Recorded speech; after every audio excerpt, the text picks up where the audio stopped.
أعوذ بالله من الشيطان الرجيم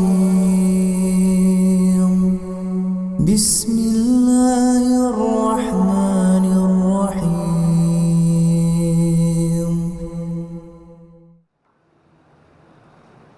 Bismillahirrahmanirrahim. Assalamualaikum warahmatullahi wabarakatuh. Innal hamdalillah nahmaduhu wa nasta'inuhu wa nastaghfiruh wa na'udzu billahi min shururi anfusina wa min sayyiati a'malina. Man yahdihillahu fala mudilla lahu wa man yudlil fala hadiya lahu. أشهد أن لا إله إلا الله وحده لا شريك له وأشهد أن محمدا عبده ورسوله. اللهم صل وسلم وبارك على نبينا محمد وعلى آله وصحبه أجمعين. يا أيها الذين آمنوا اتقوا الله حق تقاته ولا تموتن إلا وأنتم مسلمون. يا أيها الناس اتقوا ربكم الذي خلقكم من نفس واحدة وخلق منها زوجها وبث منهما رجالا كثيرا ونساء واتقوا الله الذي تساءلون به والأرحام إن الله كان عليكم رقيبا. يا أيها الذين آمنوا اتقوا الله وقولوا قولا سديدا يصلح لكم أعمالكم ويغفر لكم ذنوبكم ومن يطع الله ورسوله فقد فاز فوزا عظيما. أما بعد kaum muslimin kaum muslimat rahimani wa rahimakumullah. Alhamdulillah, kita bersyukur kepada Allah Subhanahu wa taala atas segala nikmat yang Allah berikan. Kemudian salat dan salam semoga senantiasa tercurah untuk Nabi kita Nabi Muhammad sallallahu alaihi wasallam. Kaum muslimin, kaum muslimat rahimani wa rahimakumullah. Ini adalah kajian perdana kita setelah bulan Ramadan. Kita memohon kepada Allah Subhanahu wa taala agar Allah berikan kepada kita ilmu yang bermanfaat dan agar Allah berikan kemudahan bagi kita untuk mengamalkan segala ilmu yang kita pelajari. InsyaAllah ta'ala pada malam hari ini kita akan kembali melanjutkan pembahasan kitab kita, membahas kitab Al-Kabair yang dikarang oleh Imam Al-Zahabi rahimahullah ta'ala. Pada pertemuan yang lalu kita telah selesai membahas dosa besar yang ke-32. Dosa besar yang keberapa? 20. Dosa besar yang 30. 20.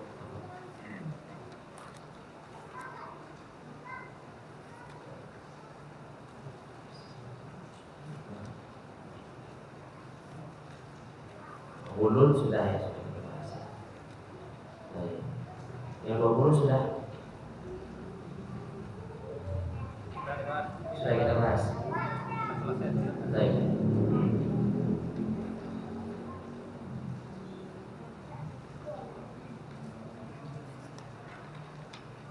Dosa besar yang ke-20 adalah al-zulmu bi akhdhi amwalin nas bil batil. Maknanya dosa besar yang ke-20 adalah kezaliman dengan mengambil harta manusia dengan cara yang batil. Ini dilarang di dalam agama kita. Kenapa? Karena agama Islam menjaga harta. Tidak boleh mengambil harta seseorang kecuali dengan cara yang benar. Kemudian Allah Ta'ala berfirman, وَلَا تَأْكُلُوا أَمْوَالَكُمْ بَيْنَكُمْ بِالْبَاطِلِ. Janganlah kalian memakan harta-harta kalian atau harta-harta kalian di antara kalian bil batil, dengan cara yang batil, wa tudlu biha ila al-hukam. Ini dalil yang pertama yang dibawakan oleh Imam Al-Zahabi rahimahullah ta'ala. Kemudian beliau juga membawakan firman Allah Ta'ala, innamas sabilu 'ala alladziina yuzlimuna an-nas wa yabghuna fil ardi bighairi al-haqq ulaika lahum adzabun alim. Sesungguhnya jalan atas orang-orang yang menzalimi manusia dan berbuat sesuatu yang melampaui batas di muka bumi bighairil haqq, tanpa hak, ulaika lahum adzabun alim, maka bagi mereka azab yang sangat pedih. Jadi Allah Subhanahu wa taala mempersiapkan azab yang pedih bagi orang-orang yang menzalimi manusia dan bagi siapa saja yang melakukan perbuatan melampaui batas di muka bumi ini. Kemudian dalil yang ketiga, wadzalimuna ma lahum min waliyyin wala nasir. Dan orang-orang yang zalim mereka tidak memiliki wali, ya, dan mereka tidak memiliki nasir, penolong. Tidak ada wali bagi mereka dan tidak ada penolong bagi mereka. Kemudian dalil berikutnya tentang akan haramnya perbuatan ini adalah hadis Nabi sallallahu alaihi wasallam. Nabi sallallahu alaihi wasallam bersabda, "Al-zulmu dzulumatun yaumal qiyamah." Kezaliman itu adalah kegelapan pada hari kiamat. Siapa saja yang menzalimi manusia maka dia akan mendapatkan kegelapan sesuai dengan seberapa banyak kezalimannya di dunia. Kemudian dalil berikutnya yang diwakilkan oleh Imam Mudzahabi rahimahullah taala adalah ancaman bagi orang yang mengambil harta manusia berupa tanah. Walaupun sejengkal dia ambil tanah itu, walaupun sedikit, tidak sampai sejengkal, setengah jengkal dia ambil, maka itu merupakan dosa besar. Hadis Nabi sallallahu alaihi wasallam bersabda, "Man zalama shibran min al-ard." Siapa yang menzalimi satu jengkal dari bumi, tuwiqahu ila sab'i aradin, maka dia akan dilemparkan dari 7 lapis bumi, ya, yaumal qiyamah, pada hari kiamat. Sebagaimana kita ketahui, bumi itu memiliki 7 lapis ke bawah dan langit memiliki 7 tingkat ke atas. Maka orang yang menzalimi manusia dengan cara mengambil satu jengkal tanah, maka apa yang Allah persiapkan untuknya? Allah akan lemparkan dia. Ada yang tahu berapa jauhnya bumi ini ke bawah? Tidak ada, kecuali Allah Subhanahu wa taala. Maka itu adalah ancaman bagi orang yang menzalimi manusia. Kemudian wafil hadis ya wadiwan la yatrukullahu minhu syai'an wa huwa dzulmul ibad. Allah tidak akan membiarkan sesuatu, maksud sesuatu itu adalah kezaliman atas manusia. Artinya apa? Allah Subhanahu wa taala tidak akan melewati, atau Allah tidak akan lupa untuk menghitung kezaliman tersebut. Allah akan membalasi kezaliman tersebut. Ya, Allah akan membalasi kezaliman tersebut, sehingga tidak ada yang sia-sia di sisi Allah Subhanahu wa taala. Sekecil apapun kezaliman maka akan dibalas oleh Allah taala. Sekecil apapun kebaikan maka akan dibalas oleh Allah Subhanahu wa taala. Tidak ada yang luput dari Allah taala sedikit pun. Kaum muslimin, kaum muslimat rahimakumullah. Sampai situ kemarin, Pak. Nah, masih ada tambahnya. Terakhir, saya ingat apa? Yang waktu ini sudah. Tidak masuk surga, ambil ya. Nah, itu ya. Termakas. Nabi Shallallahu Alaihi Wasallam, ya, Nabi Shallallahu Alaihi Wasallam bersabda, la yadkhulul jannata sahibu maksin. Tidak masuk surga orang yang mengambil pajak. Kenapa? Karena pajak adalah merupakan kezaliman.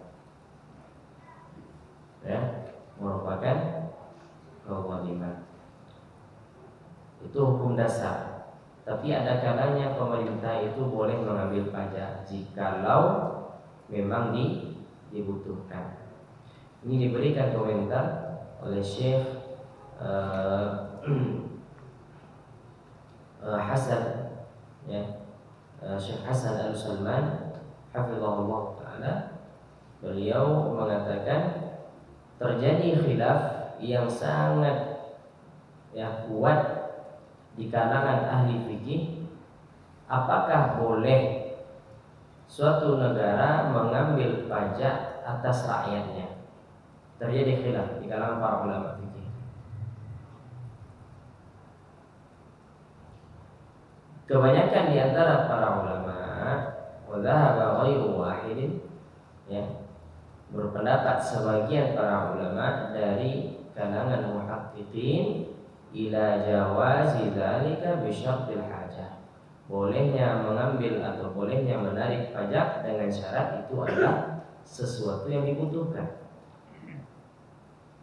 Wa an ya'uda an-naf'u ila an-nasi bi'amatin, dan manfaat yang dirasakan dari pajak itu kembali kepada manusia. Ya. Wa ilaihi mala Ibnu Taimiyah wa Ibnu Qayyim wa Asy-Syatibi. Dan pendapat ini, pendapat yang dipilih oleh Imam Ibnu Taimiyah, Al-Imam Ibnu Qayyim, dan Al-Imam Asy-Syatibi wa ghairuhum, dan selain mereka. Jadi pada dasarnya pajak itu hukumnya tidak boleh. Kenapa? Karena kezaliman. Pada dasarnya, hukum dasarnya demikian.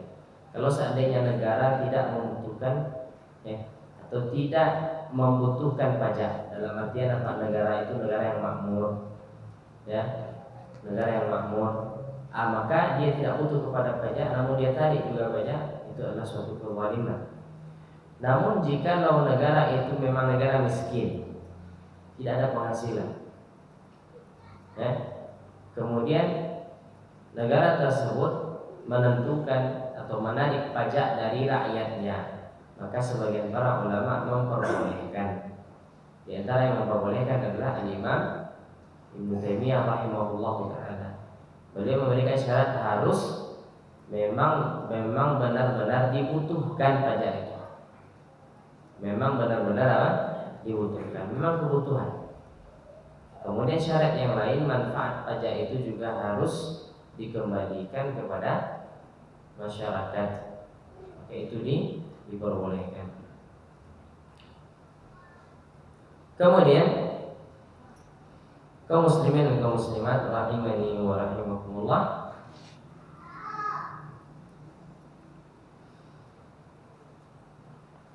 yang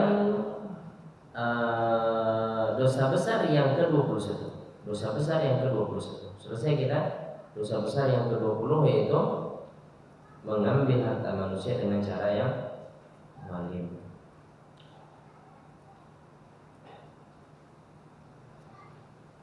Dosa besar yang ke-21 as-sariqah, yaitu mencuri.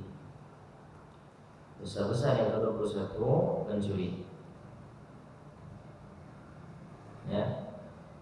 Yang dimaksud dengan mencuri adalah akhdhu malil ghairi khufyatan zulman min hirzi mislihi bi syurutin muayyanah. Yang dimaksud dengan mencuri adalah mengambil harta orang lain dengan diam-diam, diam-diam, dan itu kezaliman, tidak dengan cara yang benar. Kezaliman min hirzin mislihi, dari tempat penyimpanannya, bisyurutin muayyanah, dengan syarat-syarat tertentu. Itu namanya apa? Mencuri. Jadi kalau seandainya dia mengambil harta dengan diam-diam, tapi harta yang diambil ini atau harta orang yang dia ambil ini pernah berhutang kepada dia. Dia berhutang. Orang yang memiliki harta ini berhutang kepada dia, misalnya 15 juta. Kemudian orang yang memberikan piutang, ya, orang yang memberikan uang piutang sudah ditagih tidak kunjung dibayar, sudah berlalu sekian lama tidak kunjung dibayar. Akhirnya apa? Akhirnya orang ini dia inisiatif. Ya, saya ambil diam-diam saja. Diambil 15 juta. Apakah ini mencuri namanya? Tidak. Kenapa? Karena bukan kezaliman. Bukan kezaliman. Oke, contoh yang lain dari definisi tadi. Mengambil harta orang lain, al-ghair. Mengambil harta orang lain. Mengambil harta orang lain dengan cara diam-diam. Kalau terang-terangan apa hukum mencuri? Tidak masuk hukum mencuri. Kalau istilah kita mungkin mencuri juga namanya. Namun dalam istilah fikih yang dinamakan mencuri itu adalah jikalau dia diam-diam. Ya, di waktu malam misalnya orang tertidur kemudian dia bobol rumah orang, diambil hartanya, maka ini namanya mencuri. Kemudian min hirzin mislihi, dari tempat penyimpanannya. Nah, kalau seandainya uang itu dia temukan di jalan kemudian diambil, maka orang yang mengambilnya bukanlah dinamakan seorang pencuri. Ya. Maka tidak berlaku baginya hukum-hukum yang ditetapkan bagi pencuri, seperti potong tangan, itu tidak berlaku. Kenapa?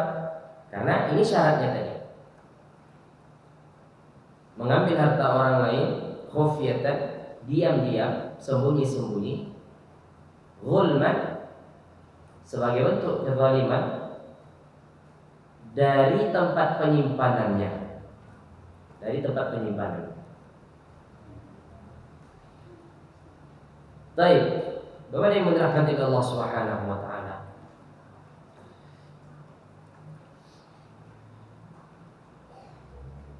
Mencuri ini adalah merupakan perbuatan zalim yang berkaitan dengan harta. Perbuatan zalim yang berkaitan dengan harta. Kalau sebelumnya dia lebih umum, mengambil harta manusia dengan cara yang zalim atau menzalimi dengan bentuk mengambil harta manusia. Banyak cara mengambil harta manusia ini, banyak caranya. Bisa jadi bentuknya apa kemarin kita katakan? Menipu. Ya. Dia menipu timbangan. Beratnya misalnya dia katakan 10 kilo, ternyata 9,5, kurang setengah kilo. Kemudian dia menipu barang. Dia katakan barang bagus, ternyata tidak bagus. Itu termasuk bentuk memakan harta manusia dengan cara yang zalim. Bentuknya lagi misalnya berhutang kepada orang kemudian tidak membayar, berhutang kemudian niat tidak membayar hutang. Maka ini termasuk memakan harta manusia dengan cara yang zalim. Kalau sariqah, dia khusus, harus sembunyi-sembunyi, tidak tahu orang. Itu sariqah namanya. Apakah orang yang meminjam uang tadi, berhutang tadi, jika dia tidak bayar, apakah dia bisa dipotong tangannya? Jawabannya tidak bisa. Kenapa? Karena bukan mencuri. Jadi yang dipotong tangan, ya, jikalau dia mencuri. Jikalau dia mencuri maka potong tangan. Oh, kalau begitu korupsi bagaimana, Ustaz? Apakah termasuk mencuri atau tidak? Gimana jawabannya, Pak? Dari definisi yang kita sampaikan tadi, termasuk mencuri atau tidak?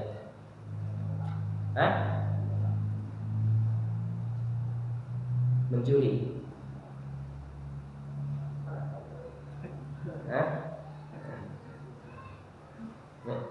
Ya kan, definisinya tadi lihat, mengambil harta orang lain, ya kan, dengan sembunyi-sembunyi, kezaliman di tempat penyimpanannya. Nggak masuk. Ya, kecuali dia diam-diam ke rumah orang, kemudian dia congkel, dia juga, itu mencuri namanya. Tapi kalau korupsi itu tidak masuk pada mencuri. Berarti tidak ada potong tangan di situ. Ada apa hukumnya? Terus bagaimana hukumnya Ustaz? Mungkin bisa jadi hakim menentukan lebih berat daripada potong tangan. Saya kita pahami. Ya, jadi tidak boleh main-main potong tangan aja, harus ada syaratnya. Syaratnya tadi yang kita sebutkan. Kemudian ini dikatakan oleh para ulama kita bahwasanya harta yang dicuri atau syarat seseorang ditentukan had baginya itu had potong tangan jikalau harta yang dia curi itu 1/4 dinar atau lebih. 1/4 dinar atau lebih. Itu patokannya. Berarti kalau di bawah 1/4 tidak ada hukum potong tangan. 1/4 atau lebih maka itu ada hukum potong tangan jikalau caranya seperti tadi. Baik. Syarat wajib potong tangan. Yang pertama, antas butas sariqah. Pertama adalah antas butas sariqah. Maknanya memang mencuri itu benar adanya, bukan hanya sekedar tuduhan. Ada saksi atau dia sendiri yang mengaku. Tapi kalau seandainya orang menuduh, belum bisa ditegakkan baginya apa? Had, sampai ada saksinya. Itu yang pertama. Antas butasariqah indal hakim. Hakim menentukan atau menetapkan bahwasanya dia benar-benar mencuri. Tapi kalau seandainya hakim mengatakan fulan ini tidak mencuri, kenapa? Karena dia mengambil uang di depan pintu rumah, tidak sampai masuk ke dalam rumah, karena dia tidak dinamakan seorang pencuri. Kemudian yang berikutnya adalah an yakuna akhdul mal ala wajhil khufyah. Mengambil harta itu mesti harus diam-diam. Kalau terang-terangan maka tidak ada hukum potong tangan baginya. Contohnya apa? Contohnya terang-terangan begal. Apa contohnya lagi? Jambret di pasar, ya kan? Maka ini tidak ada baginya apa? Tidak masuk dia kategori pencuri. Kemudian yang kedua, an yakuna sariq mukallaf. Orang yang mencuri itu harus orang mukallaf, bukan anak-anak. Kalau anak-anak tidak ada hukuman bagi mereka. Kalau orang gila juga tidak ada hukuman bagi mereka. Harus mukallaf. Mukallaf itu artinya orang yang dibebani hukum-hukum syariat. Kalau seandainya anak kecil yang mencuri bagaimana? Dia tidak berdosa. Dia tidak berdosa. Kenapa? Karena dia belum sampai kepada haddut taklif. Ya, dia belum sampai kepada batasan yang mana dia dibebankan hukum-hukum syariat padanya. Orang gila mencuri bagaimana? Dia tidak dibebani hukum taklif. Kemudian yang berikutnya, an yakuna mukhtara. Dia adalah orang yang bisa memilih. Dalam artian apa? Dia mencuri itu atas keinginannya sendiri, tidak terpaksa. Kalau seandainya dia terpaksa, maka gugur baginya apa? Hukum potong tangan. Kemudian yang berikutnya, an yakuna aliman bit tahrim. Dia tahu bahwasanya mencuri itu hukumnya haram.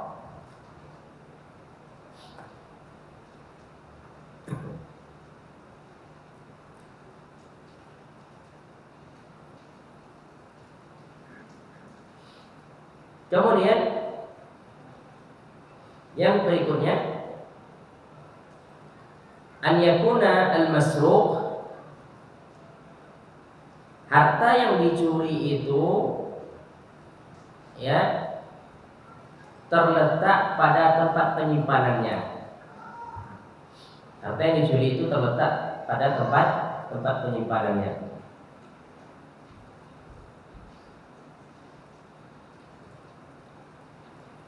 Kemudian berikutnya, banyaknya minimal 1/4 dinar. Banyaknya minimal 1/4 dinar.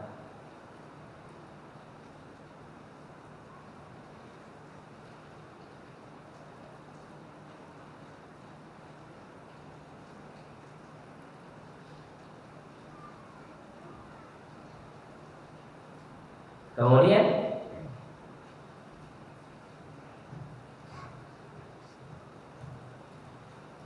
antandafiya asyubhatu 'anis sariq. Orang yang mencuri itu tidak ada syubhat di kepalanya. Dalam artian mungkin dia memandang kalau mencuri harta sebulan itu boleh. Kenapa? Karena nanti setelah saya curi harta orang kaya, saya bagi-bagikan ke orang miskin misalnya. Karena ada syubhat di kepalanya. Ini penghalang seseorang dijatuhkan hukum had.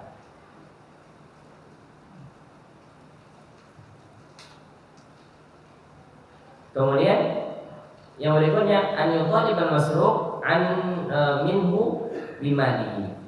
Orang yang dicuri meminta hartanya. Nah, kalau seandainya orang mencuri mengatakan sudah saya ikhlaskan, apakah ada hukum had lagi?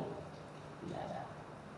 Tapi kalau seandainya orang yang dicuri hartanya itu dia menuntut agar hartanya dikembalikan, maka orang yang mencuri dijatuhkan hukum had. Kemudian, nah itu beberapa syarat ya, syarat untuk dijatuhkannya hukum had. Jadi nggak boleh sembarang potong tangan. Ada orang mencuri potong tangan, ada orang mencuri potong tangan, ini nggak boleh. Apalagi misalnya buat Allah, banyak terjadi di negara kita ini, pencuri motor dibakar, dibunuh, saya kan? Nah, ini nggak boleh, nggak boleh. Kalau seandainya dia memang benar-benar mencuri, maka dilihat dulu beberapa syarat yang kita kemukakan tadi. Kalau seandainya ada satu penghalang saja, maka dia dimaafkan. Nah, begitu agama Islam dalam menentukan hukum. Ya, tidak satu syarat yang diberikan, sekian banyak syarat diberikan, terpenuhi semuanya baru ditegakkan hukuman had, baru ditegakkan hukum potong tangan jika terpenuhi semua syarat tadi. Nah, kalau seandainya ada satu saja yang tidak terpenuhi, dalam artian semuanya ada kecuali satu, orang ini terpaksa mencuri. Dalam artian apa? Ada orang yang menyuruhnya, dia dipaksa oleh orang untuk mencuri. Maka dengan satu syarat yang tidak terpenuhi ini, dia tidak jadi dihukum potong tangan, ya. Baik, itu yang berkaitan dengan syarat dan definisi as-sariqah, mencuri.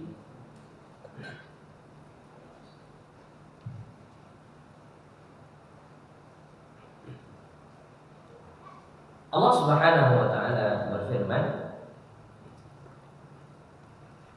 di dalam surat Al-Maidah ayat 38, Allah berfirman was-sariqu was-sariqatu faqata'u aydiyahuma jazaa'an bima kasaba nakalam minallah wallahu azizun hakim.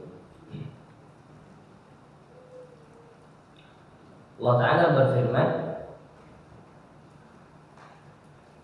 laki-laki yang mencuri dan wanita yang mencuri, faqta'u aydiyahuma, ya, maka potonglah tangan keduanya, jazaa'an bima kasaba, sebagai balasan terhadap apa yang dilakukannya, nakalam minallah, yaitu adalah balasan dari Allah Subhanahu wa taala, Wallahu azizun hakim. Allah Subhanahu wa taala Maha Agung, Allah Maha Aziz, Maha Perkasa, dan Maha Hikmah, Maha Bijaksana. Itu dalil pertama.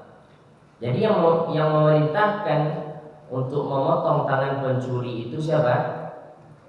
Allah Subhanahu wa taala, dengan syarat-syarat yang kita sebutkan tadi. Jadi itu hukum Allah, hukum Allah taala. Jangan kita tertipu pula dengan orang-orang yang mengatakan Islam itu kejam. Mana buktinya? Nah, orang mencuri dipotong tangan. Kita katakan itu bukan kejam. Itu namanya hukum efek, hukum jera. Ada efek jera bagi yang lain. Dan itu ada dalam agama Islam.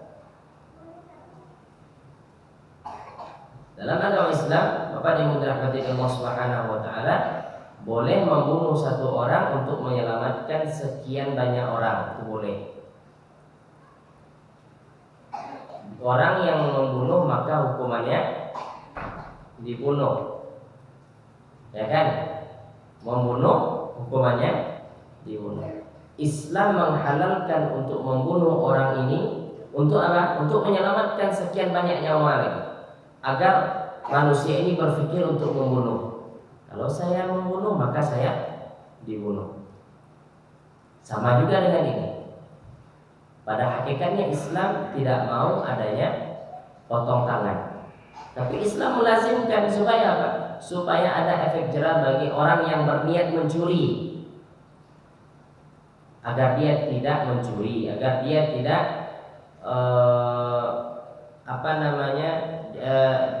dia tidak wujudkan niatnya itu dalam bentuk nyata.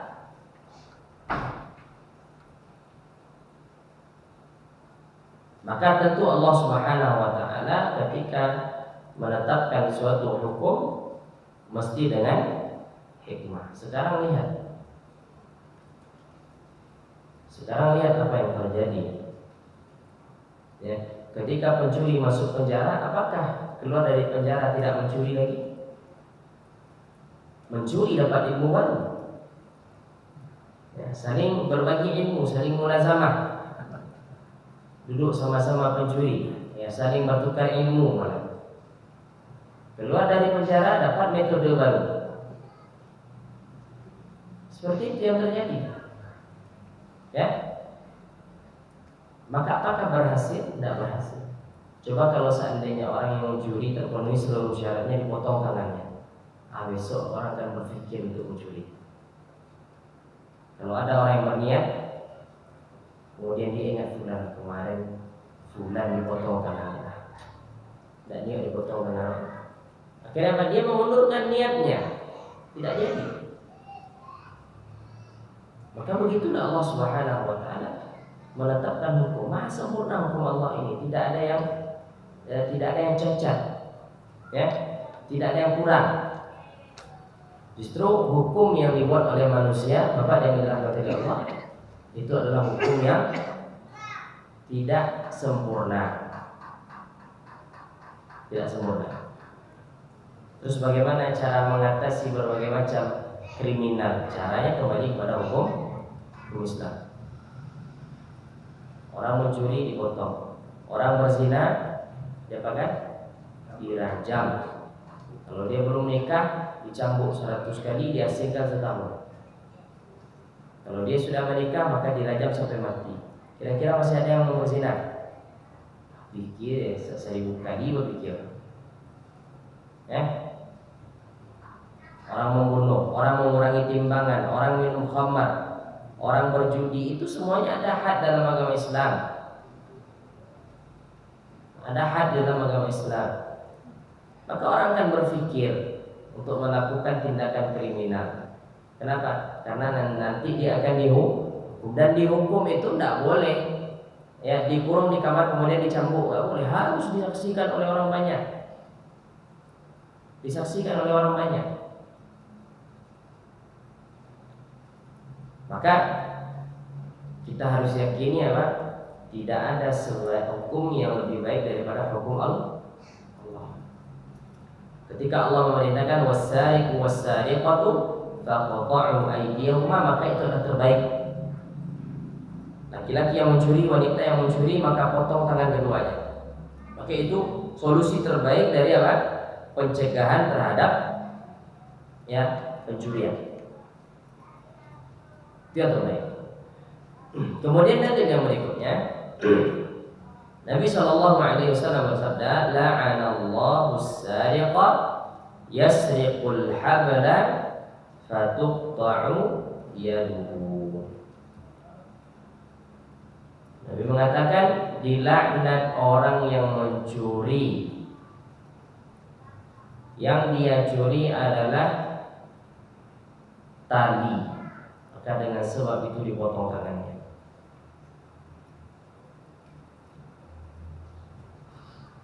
Hadis ini diriwayatkan oleh Imam Al-Bukhari dan Imam Muslim dalam kitab keduanya dari sahabat Abu Hurairah radhiyallahu taala anhu. Berkata Imam Al-A'mash, yang dimaksud adalah al-habal kanu yarawna annahu baydul hadid. Dimaksud al-habal di sini adalah besi. Waqala baydatul hadid hiya min malabisil harb. Dia adalah merupakan pakaian yang digunakan untuk berperang. Siapa yang mencuri itu, maka dia terlaknat dan dia dipotong tangannya. Berarti yang dia curi ini lebih dari berapa? 1/4 dinar. 1/4 dinar. 1 dinar itu berapa sekarang?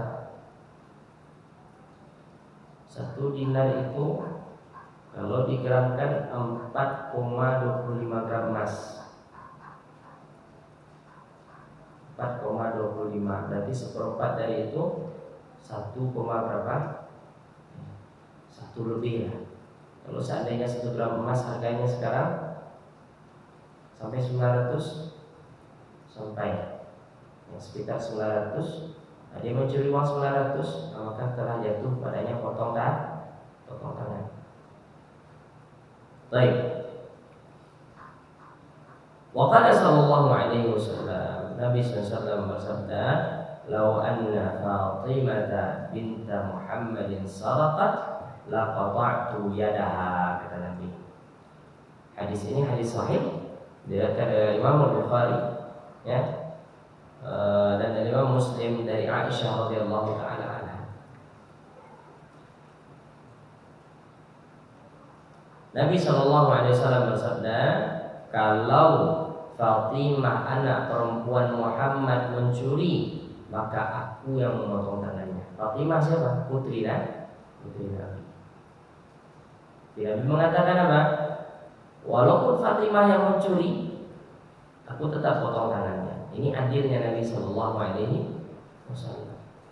Walaupun anak sendiri pun kalau seandainya mencuri, maka potong tangan.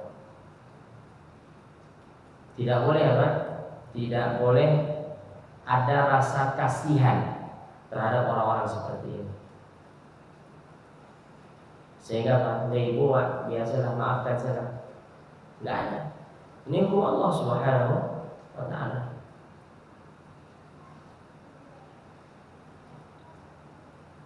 Ya, jadi Nabi Muhammad SAW mengatakan, jangankan kalian, Fatimah saja kalau mencuri potong tangan. Apalagi kita. Fatimah yang dekat dengan Nabi, putri yang dicintai oleh Nabi SAW, yang mana lahir darinya cucu-cucu Nabi SAW. Tapi Nabi mengatakan kalau Fatimah yang mencuri, tidak ada kata maaf, tetap harus potong tangan. Ini menandakan potong tangan ini hukum siapa? Allah, bukan hukum Nabi. Kalau Nabi tentu tidak mau Nabi, kasihan Nabi dengan apa? Dengan putrinya, anak perempuannya. Yang memerintahkan potong tangan itu Allah Subhanahu wa Ta'ala. Makanya Nabi mengatakan, Fatimah sekalipun aku akan tak potong tangan. Kenapa? Karena perintah Allah Subhanahu wa Ta'ala. Ya. Wa qala sallallahu alaihi wasallam, Nabi sallallahu alaihi wasallam bersabda, la yazni zani hina yazni wa huwa mu'min. Tidaklah berzina seorang berzina dalam keadaan dia beriman. Wala yasriqu as-sariqu hina yasriq wa huwa mu'min. Tidaklah seorang yang mencuri ketika dia mencuri dalam keadaan beriman. Walakin at-taubatu ma'rudatun ba'du. Akan tapi taubat ada setelah itu. Maksud tidak beriman di sini apa? Tidak sempurna keimanannya. Yang dinafikan di sini adalah mutlaqul iman, bukan al-imanul mutlaq. Yang dinafikan di sini bukan dasar keimanan. Yang dinafikan di sini apa? Kesempurnaan iman. Dalam artian tidak sempurna iman seseorang. Seseorang yang berzina, ketika dia berzina itu berarti keimanannya sedang berada pada kondisi yang paling bawah sekali. Ya, seseorang yang mencuri demikian pula kata Nabi, tidaklah dia mencuri kecuali imannya berada pada posisi paling bawah, sehingga dia berani mencuri, sehingga dia berani berzina. Kemudian Nabi mengatakan akan tapi taubat ada setelah itu. Dalam artian seperti ini Bapak yang dirahmati Allah, dia mencuri, orang tidak ada yang tahu, tidak ada yang tahu siapa pencurinya, tidak ada yang tahu. Kemudian setelah mendengar bahwasanya Allah Ta'ala mengancam orang yang mencuri, Nabi melaknat orang yang mencuri, akhirnya dia takut. Dia takut. Kemudian dia bertaubat. Apakah ada potong tangan baginya? Oh, dia diam, tidak ada orang yang tahu nih. Dia taubat, ya Allah, menyesal ya Allah. Kemudian dia berusaha untuk mengembalikan uang yang dia curi tersebut, mungkin dengan cara memperbanyak sedekah, dengan diperuntukkan ya untuk orang yang dia curi. Apakah ada potong tangan baginya? Tidak ada. Tidak ada. Maka di antara syaratnya tadi ingat, orang yang dicuri mengadu ke hakim. Orang yang mencuri apa? Mengadu ke hakim. Baru ada potong tangan. Tapi kalau orang mencuri tidak mengadu ke hakim, hartanya dicuri dia diam saja. Ya, dia tidak mengikuti atau tidak melalui proses hukum misalnya. Apakah orang yang mencuri ini bisa dipotong tangannya? Tidak bisa. Harus melalui proses hukum. Begitu juga orang yang berzina tadi. Kata Nabi SAW, orang yang berzina, ketika dia berzina berarti keimanannya berada pada kondisi paling dasar. Dia berzina, tidak ada orang yang tahu. Kemudian dia bertobat kepada Allah Ta'ala. Dia bertobat kepada Allah Subhanahu Wa Ta'ala. Apakah masih ada hukum had baginya? Kalau seandainya belum nikah, campur 100 kali. Kalau dia sudah menikah, dirajam. Apakah ada hukum ini? Jawabannya tidak ada. Maka hukuman itu bisa ditetapkan dengan dua cara. Bisa jadi dengan saksi, bisa jadi dengan pengakuan. Ya, dia mengaku ke hakim, Pak Hakim, saya mencuri kemarin, tolong tegakkan kepada saya hukuman. Maka tegakkan hukuman.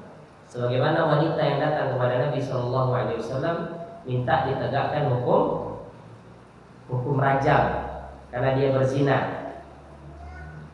Pertama kali Nabi mengatakan apa? Ulang dulu. Ya, tunggu anak yang dalam kandunganmu itu lahir, keluar. Setelah anak itu keluar, maka dia datang lagi kepada Nabi. Ya Allah, wahai Rasulullah, anak sudah keluar, maka aku ingin apa? Dihukum. Maka dia mengatakan susui anak itu sampai 2 tahun. Kemudian dia pergi lagi. Setelah 2 tahun dia kembali kepada Nabi. Lagi, wahai Rasulullah, anak ini sudah bisa makan sendiri. Ya, anak ini sudah bisa makan sendiri. Tegakkan bagi hukuman. Kemudian Rasulullah tidak langsung tegak hukuman. Rasulullah mengatakan, periksa wanita ini, bisa jadi dia gila. Ya, para ulama kita mengatakan bahwa yang menurut Allah, Nabi SAW ketika mengundur itu, Nabi mengatakan pulang dulu, datang lagi, pulang dulu.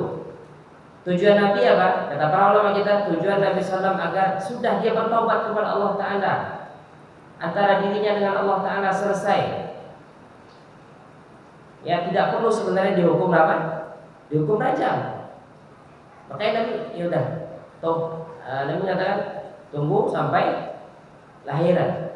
Ada juga salah seorang sahabat Nabi Shallallahu Alaihi Wasallam yang pernah berzina, kemudian datang kepada Nabi untuk meminta untuk dirajam. Kemudian Nabi mengatakan, bisa jadi engkau tidak berzina, mungkin hanya sekedar mencium, membelai apa segala macam. Enggak, wahai Rasulullah, berzina katanya. Oh, bisa jadi hanya isim ini, kata Nabi Sallallahu. Tidak seperti apa? Masuknya ember ke dalam sumur, kata Nabi. Wahai Rasulullah, aku berzina, kata orang ini. Akhirnya Pak tegakkan hukum rajam, dilempar, kesakitan dia lari. Tidak dikejar oleh para sahabat, dilarang, biarkan, kata Nabi Sallallahu. Biarkan. Kenapa? Karena tidak ada saksi. Seharusnya apa? Kalau seandainya dosa itu tidak diketahui oleh orang, maka simpan dosa dikadu-kadukan. Cukup antara kita dengan Allah Ta'ala, kemudian bertaubat setelah itu. Maka kata Nabi SAW, walakinna taubata ma'rudatun ba'du, akan tapi taubat itu senantiasa terbuka setelahnya. Sudah ada. InsyaAllah kita lanjutkan setelah salat isya. Wassallallahu wasallam wa baraka ala Muhammad. Assalamualaikum warahmatullahi wabarakatuh.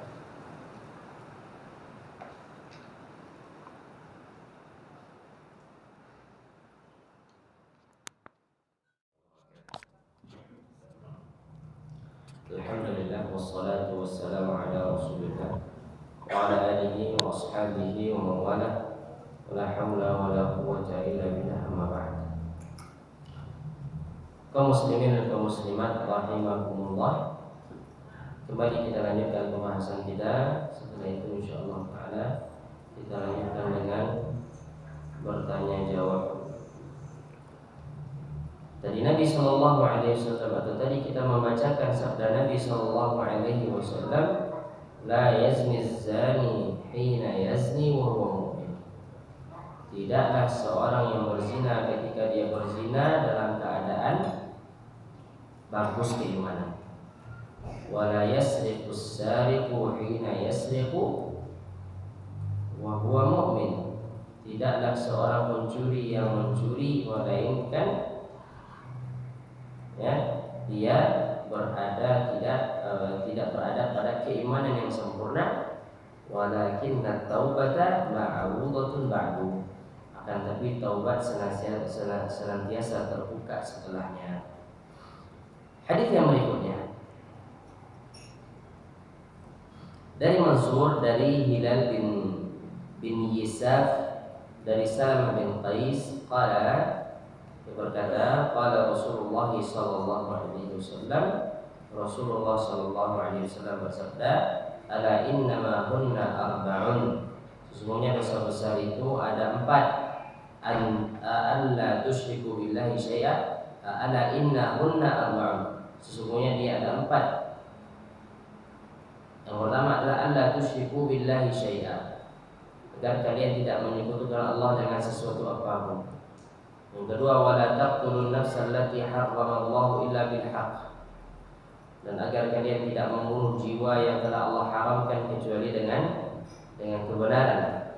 Wala taznu, dan kalian tidak berzina, dan janganlah kalian berzina. Wala tasriqu, dan janganlah kalian mencuri. Ini diantara perintah Nabi SAW atau hal yang mesti kita jaga. Ya, yang pertama, tidak menyekutukan Allah. Yang kedua, tidak membunuh. Yang ketiga, tidak berzina. Dan yang keempat, tidak mencuri. Kemudian berkata Imam Az-Zahabi rahimahullah, wala tanfa'u as-sariqa taubatuhu illa bi an yarudda ma saraqah.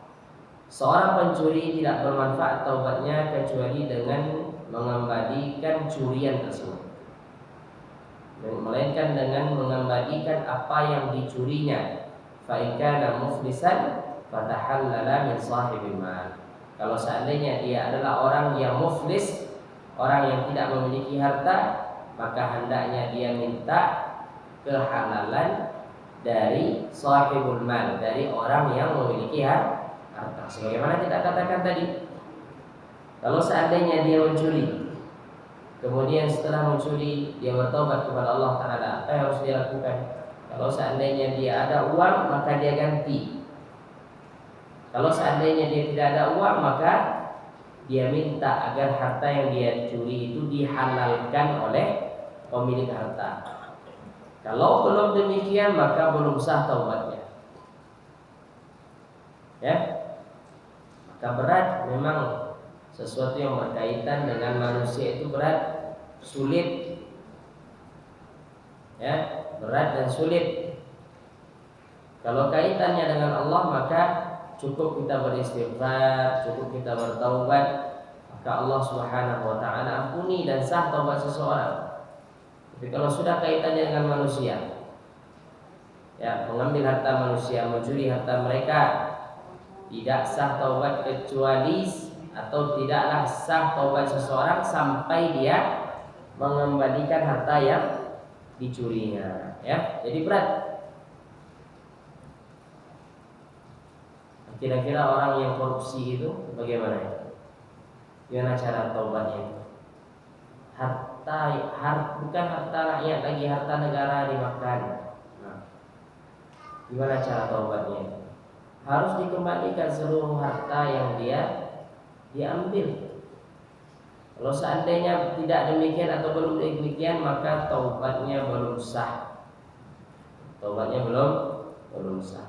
Nah, itu pembahasan kita berkaitan ya tentang atau berkaitan dengan dosa besar yang ke-21, yaitu mencuri. Mencuri merupakan bagian dari kezaliman, ya. Mencuri merupakan bagian dari kezaliman. Kemudian dosa besar yang ke-22, qat'ut thariq, begal. Dosa besar yang ke-22 adalah qat'ut thariq, orang yang merampas harta di jalan, begal. Ini merupakan dosa besar juga, tapi berbeda dengan mencuri. Kalau mencuri tadi bagaimana? Diam-diam, sembunyi-sembunyi. Ya. Nah, kalau qat'ut thariq maka dia terang-terangan, dia orang pemberani. Ya, orang bagak. Nah, dia rampas harta orang di siang bolong, di dalam keadaan ramai. Ini termasuk dosa besar juga. Bukan kita mengatakan ini boleh, tidak. Atau bukan kita mengatakan mencuri dipotong tangan. Nah, orang yang seperti ini apa hukumannya? Kita lihat hukumannya.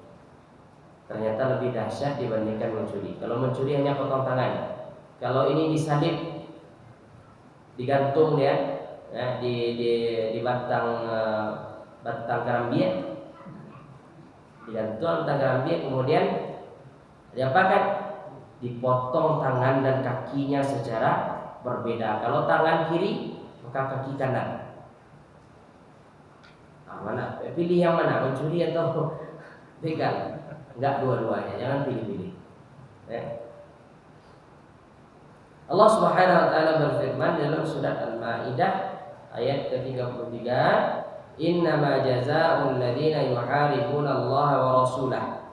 Sesungguhnya balasan bagi orang-orang yang memerangi Allah dan Rasulnya, wa yas'auna fil ardi fasada, dan berbuat kerusakan di muka bumi, an yuqattalu, dibunuh, au yusallabu, atau digantung, au tuqatta'a aydihim wa arjulihim, atau dipotong tangan dan kakinya secara bersilang, min khilafin, au yunfau minal ard, atau diasingkan. Dzalika lahum khizyun fid dunya wa lahum fil akhirati adzabun adzim. Nah, itulah bagi mereka kehinaan di dunia dan bagi mereka di akhirat azab yang besar.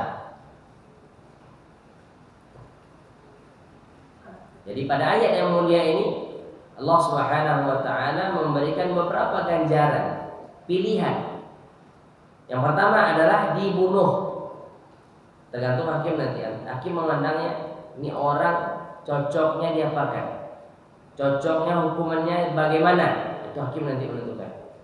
Atau digantung, au yusallabu, au tuqatta'a aydihim, atau dipotong kaki dan tangannya secara berbeda, kiri kanan, tangan kiri kaki kanan, atau tangan kanan kaki yang sebelah kiri. Au yunfau minal ard, atau diasingkan, diusir, ya, diusir ke benua yang tidak ada orang di situ. Ini akan menjadi apa? Menjadi efek jerah. Orang-orang yang sok-sok pemberani begal-begal ini kalau diusir di pulau yang tidak ada orang, tinggalkan situ. Perlu ada harimau sekali. Berani masih begal? Berani. Ya? Atau dipotong kakinya dan tangannya secara atau berbeda. Masih berani mengatakan saya begal, pemberani, pasal tidak ada. Takut dia nanti. Ya, jangan macam-macam dengan hukum Islam. Oh, sekarang bagaimana Ustaz? Kita bukan hukum Islam. Bagaimana? Ya, kita serahkan kepada orang yang memiliki kekuasaan.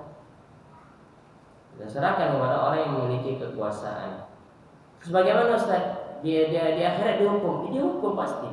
Tentu hukuman yang akan didapatkan lebih besar dibandingkan orang yang dikisos di dunia. Saya dipahami? Kalau seandainya dia telah dikisos di dunia, maka itu sebagai apa? Sebagai pengurang daripada hukuman di akhirat. Tapi kalau seandainya di dunia dia tidak dapatkan itu, maka tentu balasannya akan lebih dahsyat di akhirat. Makanya wanita yang minta dirajam tadi dia tahu itu. Maksudnya rajam itu akan mengurangi beratnya siksa dia nanti di akhirat, maka dia mau. Ya. Nah, itu balasan bagi quta'ut thariq, begal.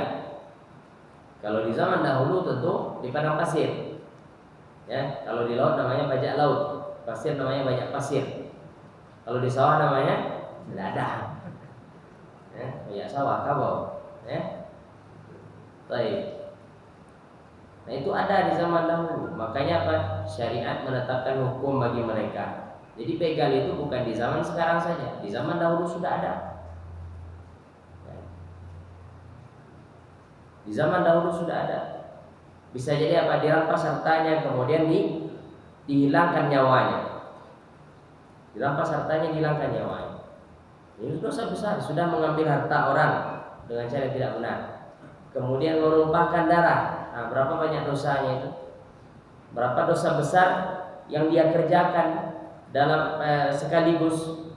Tentu banyak. Belum nanti apa? Ada perempuannya diperkosa.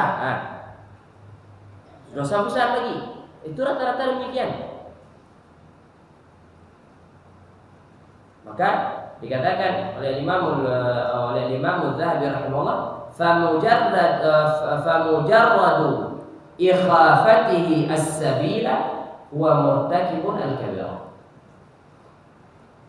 Kalau seandainya dia hanya menakut-nakuti di jalan saja, maka dia telah melakukan dosa besar.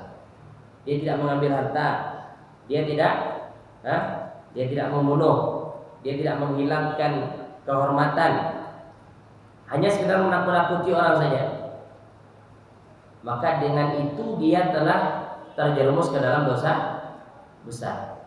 Bagaimana kalau seandainya dia mengambil harta? Atau bagaimana kalau seandainya dia melukai orang, ya, membunuh orang, memperkosa dan yang lain dan perbuatan dosa besar yang lainnya, maka ya tentu apa hukumannya berat orang seperti ini. Lihat, kalau seandainya dia bunuh, mesti dibunuh. ma'a ma ghalibuhum 'alaihi min tarkis shalah wa infaq ma ya'khudunahu fil khamr wa zina. Dan biasanya orang-orang yang begal-begal ini orang tidak sholat. Kalau orang sholat maka dia ada penghalang baginya. Orang yang sholat itu dia akan berpikir untuk melakukan dosa besar. Makanya tadi dikatakan orang berzina tidak mungkin orang yang rajin sholat. Ketika dia malas sholat, maka ada pintu zina. Ketika dia malas beribadah, maka terbuka lebar pintu zina. Maka lihat orang yang suka berzina itu, orang tidak taat sama sekali. Orang tidak taat. Orang yang suka mencuri, orang yang tidak taat, mungkin tidak pernah ke masjid, tidak pernah sholat. Itu para begal, orang tidak taat.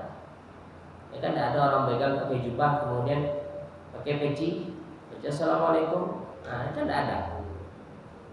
Ya, begal syar'i, dan begal konvensional, kan tidak ada itu ya. Kemudian harta yang mereka rampas itu untuk apa bagi mereka? Untuk melakukan dosa besar berikutnya apa? Minum khamar, berjudi. Lihatlah orang-orang yang mencuri itu. Untuk apa dia mencuri? Bisa jadi untuk minuman keras, bisa jadi untuk apa? Obat-obatan terlarang, bisa jadi untuk berzina. Tidak ada orang mencuri kemudian kasih makan anak istri, tidak ada. Orang-orang yang mencuri itu mesti apa? Dia keluarkan harta, dia belanjakan harta yang dia curi itu kepada sesuatu yang haram. Kepada sesuatu yang haram. Itu ghalib. Ya, itu kebanyakan demikian. Ya, kebanyakan mereka demikian. Bapak yang dirahmati oleh Allah Subhanahu wa taala. Nah, dari satu dosa besar maka akan ada dosa besar berikutnya. Demikianlah dosa. Dosa itu seperti itu. Kalau dilakukan satu, maka dia akan mengundang dosa yang lainnya. Dia akan mengundang dosa yang lainnya. Begal tadi, tujuan awalnya hanya merampas motor. Ternyata orang yang memiliki motor ini melawan. Ada pembelaan darinya. Bagaimana? Akhirnya Pak bacok. Rencananya hanya untuk melukai, ternyata sampai membunuh. Berapa dosa yang awalnya hanya sekedar ingin mengambil harta, ternyata apa? Harta diambil, nyawa orang juga diambil. Maka hati-hati dari melakukan dosa besar. Kalau sudah dilakukan tidak segera bertobat, maka akan mengundang dosa besar yang lainnya. Bapak yang dirahmati Allah Subhanahu wa taala. Satu dalil yang dibawakan oleh Imam Az-Zahabi rahimahullah taala pada bab ini. Oke, kita cukupkan. Ya, kita cukupkan. Insyaallah pada pertemuan yang akan datang kita akan lanjutkan pada dosa besar yang ke-33. Dosa besar yang ke-23 yaitu al-yaminul ghamus. Sumpah palsu. Ya. Al-yamin al-ghamus itu adalah sumpah palsu, sumpah dusta. Nah, wallahu taala.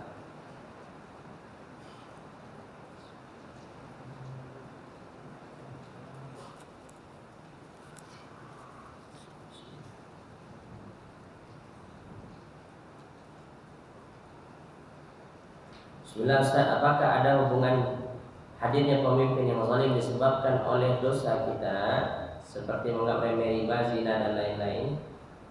Jawabannya iya. Ya, pemimpin yang zalim itu adalah merupakan sebab kita, sebabnya rakyat. Karena sebagaimana kaidah yang kita maklumi bahwasanya al-jaza min jinsil amal. Bagaimana kita maka seperti itu balasan. Bagaimana kita seperti itu balasan. Kalau seandainya rakyatnya pencuri, maka pemimpinnya juga akan mencuri. Kalau seandainya rakyatnya suka berbohong, maka pemimpinnya juga sudah berbohong. Demikianlah adilnya Allah Subhanahu wa taala. Demikianlah adilnya Allah Subhanahu wa taala. Kemudian Nabi SAW juga mengatakan, kama takunu yuwalla alaikum. Bagaimana kalian, maka seperti itu pula pemimpin kalian. Maka tugas kita di sini apa? Tugas kita di sini adalah kembali memperbaiki diri kita masing-masing. Diri kita ya terlebih dahulu, kemudian siapa lagi? Anak kita, istri kita, ya. Kemudian keluarga kita, kemudian orang-orang terdekat kita, teman kita, itu yang kita perbaiki. Coba Bapak dan Ibu perhatikan, mulai dari turunnya Pak Soeharto. Beranggapan dulu apa? Dengan diturunkannya Pak Soeharto bisa jadi Indonesia akan lebih makmur, kan itu kan? Sampai sekarang ternyata tidak makmur-makmur juga. Tidak makmur juga. Sebagian orang mengatakan ketika Pak SBY menjadi pemimpin dicela. SBY seperti ini, macam-macam. Selesai jabatan Pak SBY, datang Pak Jokowi. Ternyata apa? Sebagian mereka mengatakan di zaman itu lebih baik daripada zaman sekarang. Sekarang mereka cela pemimpin. Bisa jadi pemimpin setelahnya lebih buruk kalau seandainya mereka tidak segera merubah diri. Ya, jangan berharap banyak. Kita berharap pemimpin yang soleh, pemimpin yang taat, pemimpin yang jujur. Sementara rakyatnya saja dari lini terkecil saya berdusta. Ya, pedagang di pasar banyak dusta di pasar.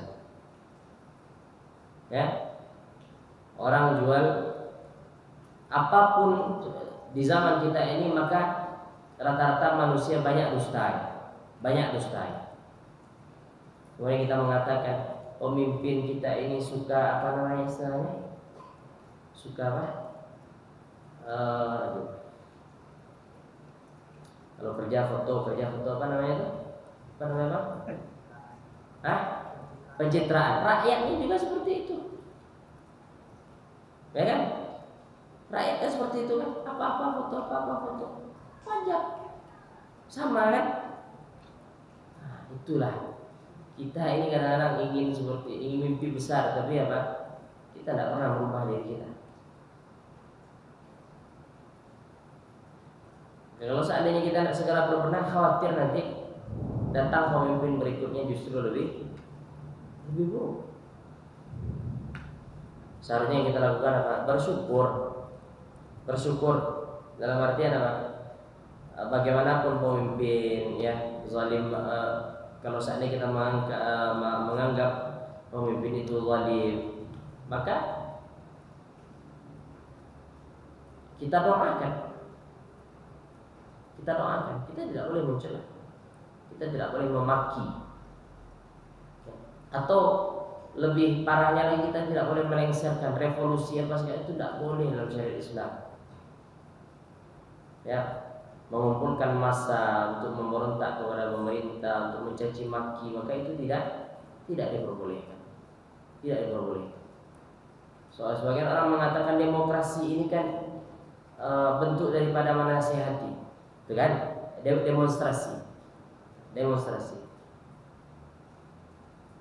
Buktinya apa? Setelah demonstrasi tidak ada kebaikan, burukan yang ada. Ya, jadi demikianlah.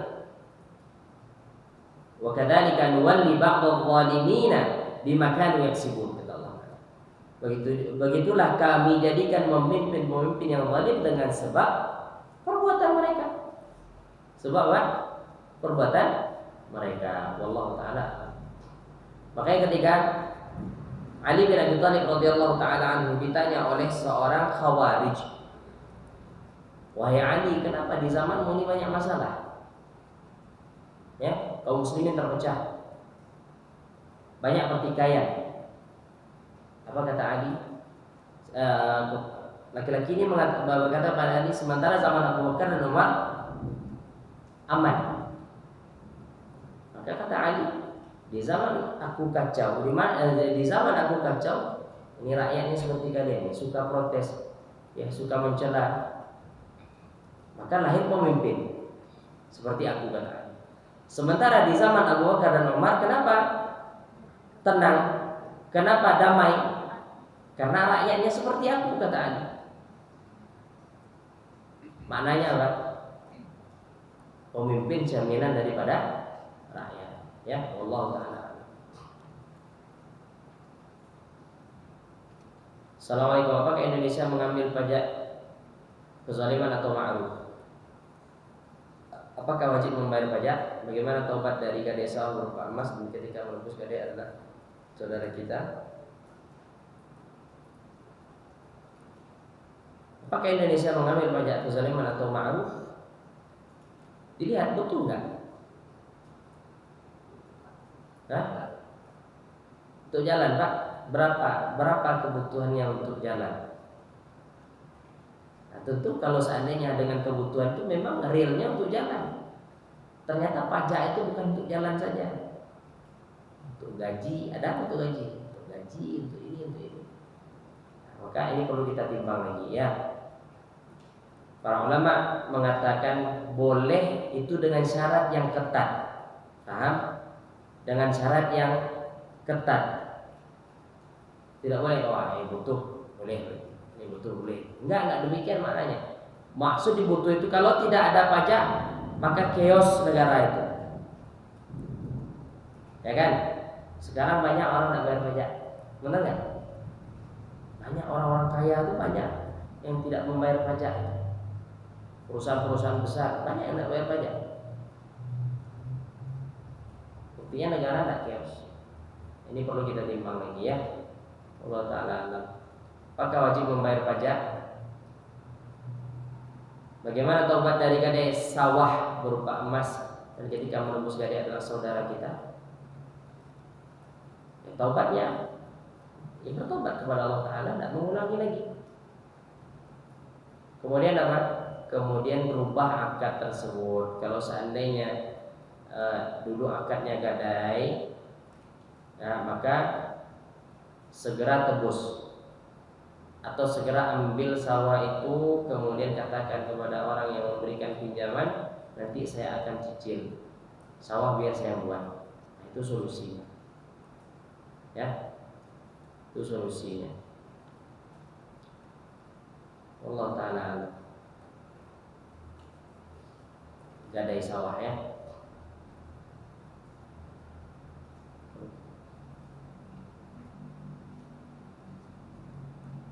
Kalau kita mendapatkan uang di jalan, lalu kita tidak tahu orang yang punya, lalu kita belanjakan, apa hukumnya Ustaz? Berapa uangnya? Kalau seandainya 1.000, 2.000 oke saja. Tapi kalau 1 M maka diumumkan selama 1 tahun. Ya, itu namanya luqatah. Tapi kalau 10.000 belanja saja, karena 10.000 itu tidak ada artinya di zaman sekarang. Kan? Jadi barang temuan itu namanya apa? Luqah, dalam istilah fikih namanya luqatah. Barang temuan. Para ulama kita mengatakan jika barang temuan itu berharga,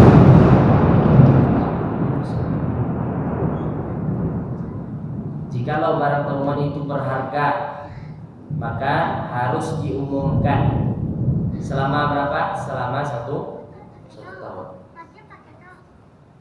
Setelah 1 tahun ternyata tidak ada orang yang mengaku sebagai pemiliknya, maka boleh kita pakai. Setelah 1 tahun diumumkan tidak ada orang yang mengambil atau mengklaim bahwa itu adalah harta dia, maka boleh kita pakai setelah 1 tahun. Kalau hartanya banyak, tapi kalau hartanya sedikit maka boleh langsung digunakan. Jikalau orang yang meminta, jikalau orang yang kehilangan itu minta, maka langsung diganti. Kalau hartanya tidak seberapa, tapi kalau 1 M gimana cara gantinya? Langsung tidak ada mau minta kan? Nah, maka ditunggu 1 tahun. Begitu pula hal-hal yang lain seperti emas, ya, seperti kambing, seperti sapi. Tidak. Yang disebutkan itu ciri-cirinya. Jumlahnya tidak disebutkan. Jumlah uang itu tidak disebutkan. Kalau di zaman Nabi, orang nyimpan uang kan di dalam kain, kemudian uang di dalamnya. Maka kata Nabi SAW, harus diberikan sifatnya. Sifat apa? Sifat bentuk, sifat dari warna kain yang digunakan untuk menyimpan tadi. Atau kalau seandainya ada tadi, maka disifatkan tadinya. Jumlahnya nggak boleh disebutkan. Ya, kalau disebutkan, ya, siapa yang kehilangan uang 1 M kemarin di samping masjid, semua rakyat ini kan ambo, kan? Mesti itu. Maka tidak boleh diumumkan, diberitahukan jumlahnya, ya. Ini bisa dipahami ya. Kalau seandainya dia tidak berharga, maka boleh kita pakai. Tapi kalau seandainya itu barang berharga, maka diumumkan selama satu tahun, ya. Ini pembahasannya panjang dalam masalah fikih. Bagaimana kalau seandainya dia kambing? Kambing kan butuh makan. Kalau setahun lumayan, dia modalnya Ustaz, ya kan? Jadi rumpuinya. Nah, setelah setahun ternyata ada dan bunyok. Nah, itu nanti dibahas dalam bab fikih, panjang pembahasannya. Allah Ta'ala.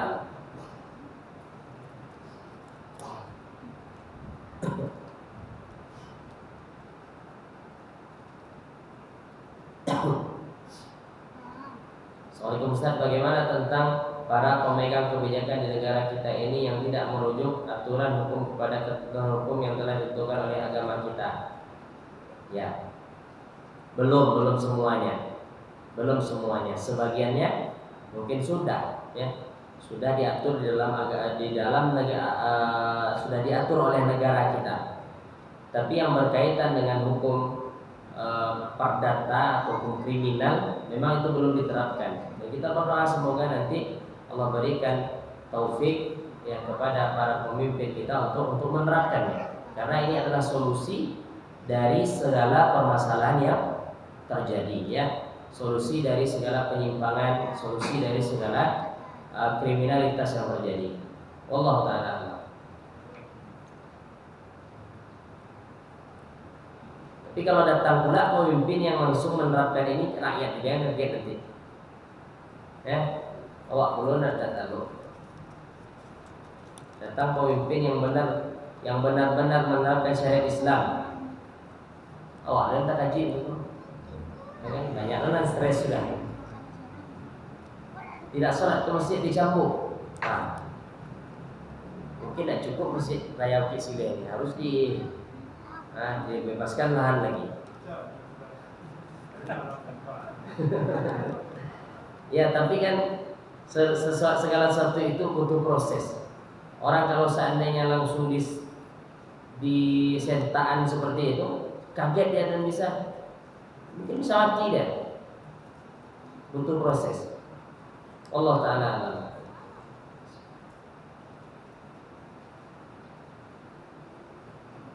Bagaimana hukuman seseorang berkata kok makan siria dan beko hujan hari? Hubungannya makan siria sama hujan? Nah, yang mana apa yang dikatakan itu sambil tertawa atau bercanda dengan teman telah menjadi kebiasaan di masyarakat sehingga hal itu telah menjadi hal yang biasa didengar dan menganggapnya hanya gurauan. Apakah itu termasuk syirik? Jawabannya iya. Ya, termasuk kesyirikan. Yang menurutkan hujan itu Allah, bukan sihir yang punya. Coba tanya dulu, hujan itu hujan apa maksudnya? Bisa jadi hujan dia meludah-ludah, itu maksudnya. Ya kan? Hujan lokal, bisa jadi itu maknanya. Kalau hujan dari langit itu tidak ada kaitannya dengan sihir yang dipunyai. Allah Ta'ala alam. Ini memang ada ya. Kok makan siria dan hujan hari. Tantangannya dia makanlah siria itu gak banyak-banyak. Kalau musim kemarau tidak ada perlu sholat istisqa lagi, suruhnya punya siria kan. Ya. Kalau seandainya memang demikian, Allah Ta'ala ini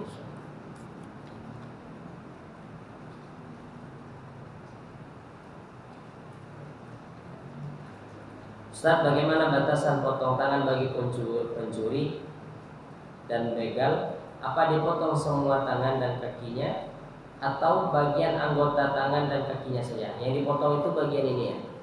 Karena yang dinamakan tangan itu ini. Maka dalam wudu apa? Allah Ta'ala mengatakan faghsilu wa aydiyakum ilal marafiq. Tangan kalian sampai ke siku. Siku ini bukan bagian dari tangan lagi namanya. Tangan itu ini.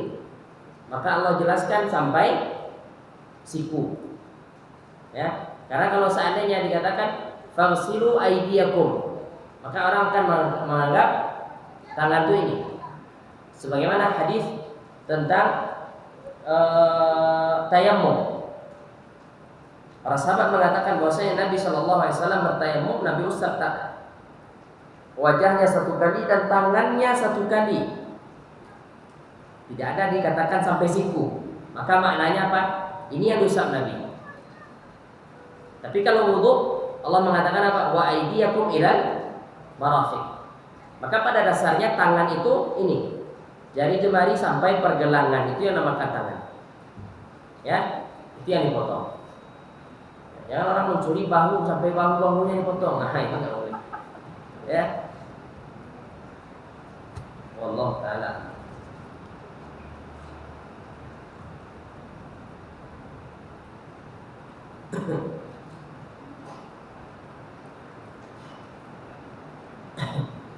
Assalamualaikum Ustaz, apakah boleh memotong atau memangkas dahan pohon orang lain yang mengarah masuk ke lahan kita?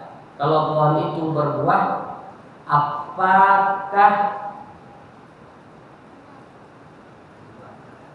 apa hukum mengambil buahnya tanpa sepengetahuan pemilik tersebut?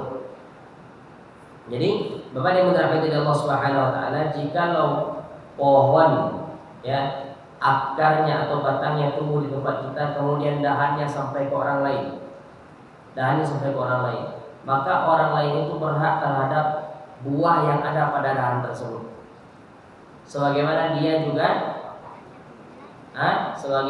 juga membersihkan daun-daun yang terjatuh pada dahan tersebut ke halamannya. Ya kan?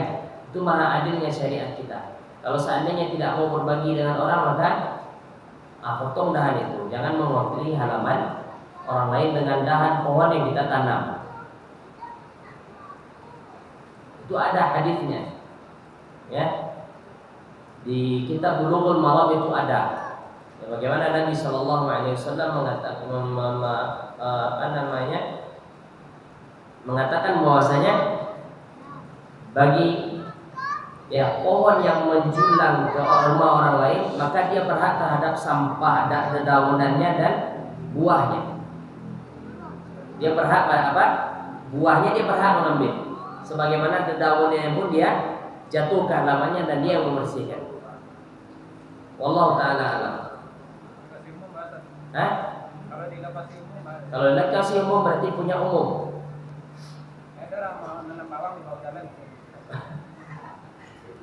Ya.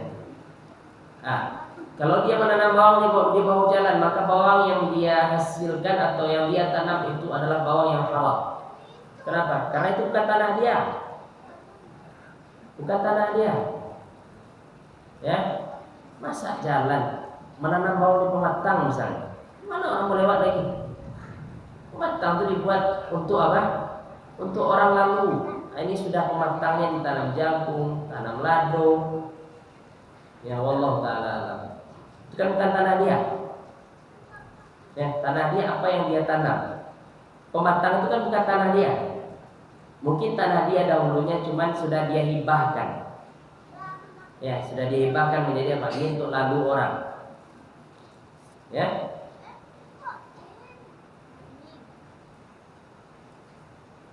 Maka orang yang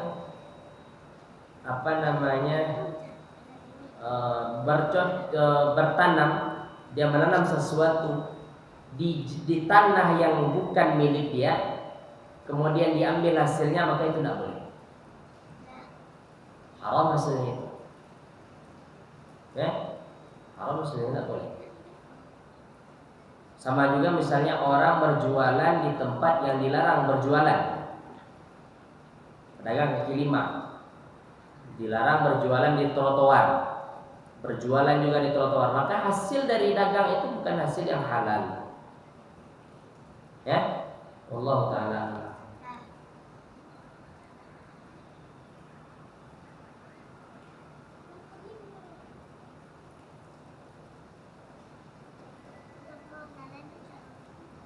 Assalamualaikum Ustaz, apakah boleh menabrak orang yang mau merampok kita saat mengemudi atau berkendara?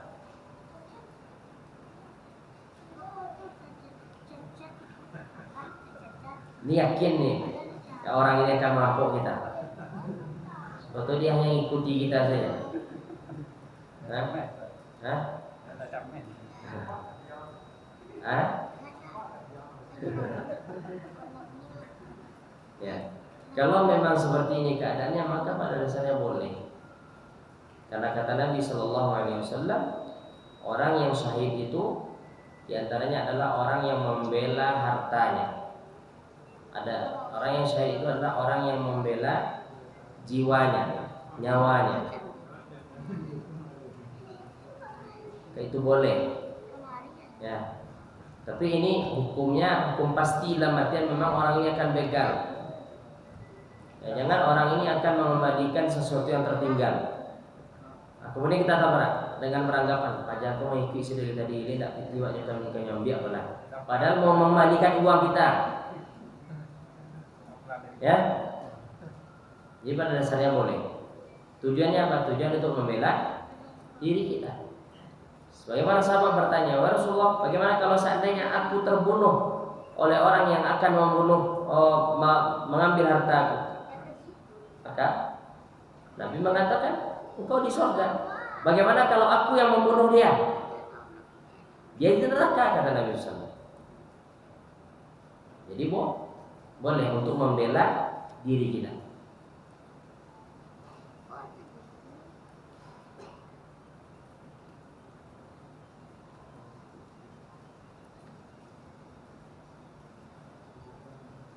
Allah Ta'ala kita cukupkan. Subhanallah wa bihamdika, asyhadu an la ilaha illa anta, astaghfiruka wa atubu ilaik.